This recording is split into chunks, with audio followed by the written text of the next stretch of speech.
چې کوم د باران څاڅکي د ځمکې وسط ته راځي دا هره فرشته هره ملایکه یې جلا جلا په خپل لاس باندې تر ځمکې پورې راځي بیا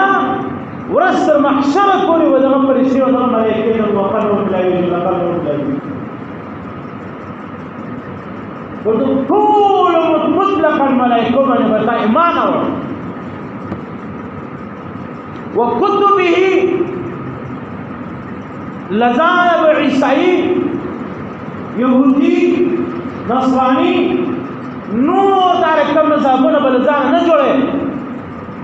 عیسایان ته دا څه معلومه ولا چې د پیغمبر علیه الصلاۃ والسلام د سټیک سنت په تورات کې دا موجود یهودیانو ته دا څه معلومه ولا چې په زبور کې الله جل جلاله د پیغمبر علیه الصلاۃ والسلام